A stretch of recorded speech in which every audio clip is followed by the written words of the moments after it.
So what is going on, guys? It's Triple G here, back with another Borderlands 3 video, and today we're going to be going through the patch and hotfix that's being combined together. It seems like it hasn't rained fixes for a while, and now the heavens have opened. If you've enjoyed this video, please consider subscribing to the channel or join us over on Twitch. We stream 5 times a week. Otherwise, let's get straight into this video. So as you can see here, this update is jam-packed full of goodies, so we're going to start at the top and just work our way down. So today we will release an update for Borderlands 3, which will be live on all platforms from 12 PM Pacific. This update addresses some concerns reported by the community. In addition to today's update, we are activating 3 weeks of arms race mini events. The first mini event is Clear Skies, which begins with today's hotfix. During the Clear Skies mini event, all enemies will have a chance to drop better loot, and the Murder Cane circle will take longer to close in, so you have precious time to scavenge and explore. As a reminder, the co-op loot event will be ending today at 9 AM Pacific. So this one is really interesting. So if you have yet to go into arms race and are struggling to find gear, what I imagine this will enable you to do is actually hit pretty much every chest in the map and work for those precious class mods. If you aren't familiar, I have videos on my YouTube which shows you how you can get to certain chests and some tactics, as well as the dedicated drops which are attached to each chest. Let's go into the update notes next then. So, addressed a potential progression blocker that was being caused when Xbox Series X/S users would log into a map before either host or interact with mission objectives in multiplayer. Hadn't come across that myself, but there you go, it's fixed. Updated vehicle spawns to not activate while another player has started travel to another map.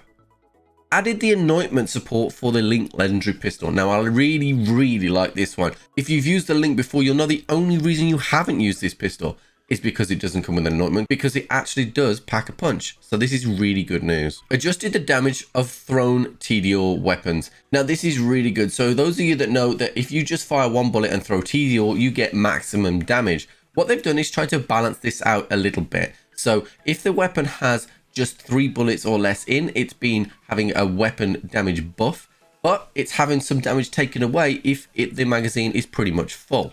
Addressed a reported concern that the action skill End Terror anointment was only applying 1 stack of terror. This is really good for those that are still using terror builds. I know Mr. Cheese does that. Updated the Siren's infusion and forceful expression skills to work with cryo element. This is amazing. This was one of the massive drawbacks of using Amara's new skill tree, and is a big buff for Amara. Updated the Siren's Ascendant skill to work with Expedite, which is also really good. Updated the Gunner's Iron Cub to receive action skill damage boost from class mods, which is going to be insane. Adjusted the Gunner's skill Desperate Measures, Stroke the Embers and Scorching RPMs to work with Iron Cub, which is also amazing. Addressed a reported concern that the Beastmaster's Commandlet class mod has caused pets to behave strangely. We'll see how that one goes. Updated the Operative's Devil Raider skin to appear correctly on the head customizations. Addressed the report's concern that the Hot Spring Grenade mod would continue to heal players after the area of effect ended. That's good, that's a fix. Players entering arms race will now start with a full heal. Hallelujah. Did it say ammo? I don't think it says ammo. Oh well, we can't have it all, can we? Skill points gained during arms race have been changed to update without the need for a save quit, which is nice for playthroughs. Updated the minimap to follow party members' locations while in spectator mode. I love this change, particularly for arms race. Made a change to the timer bar in arms race to correctly show the amount of time during the heavyweight Harker objective. That's real nice as well. Mission weapons will no longer stay in a player's inventory during arms race. That's also very good. Addressed a reporting concern that action skills will not properly unlock while arms race when a level 1 character gained a level. That's very similar to the fix above. Addressed a reporting concern that the player's controller would continue to vibrate for the loading screen. I had this myself. Addressed a reporting concern that the controller would vibrate while loading into a map. I'm not sure I had that one.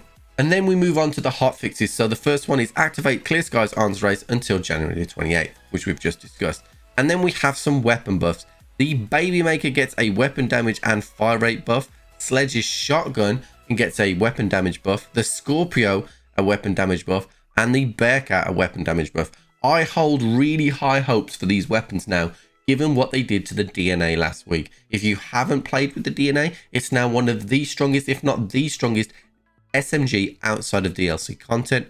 Guys, that is it for the updates. There is a lot in there, but most of it is absolutely sensational, and a lot of the things are, you know, things that people have asked for. I do expect there still to be a deep dive maybe into Flak and some bugs. But guys, if you enjoyed this video, please consider subscribing to the channel or join us over on Twitch. We stream 5 times a week. And otherwise, I'll catch you on the flip.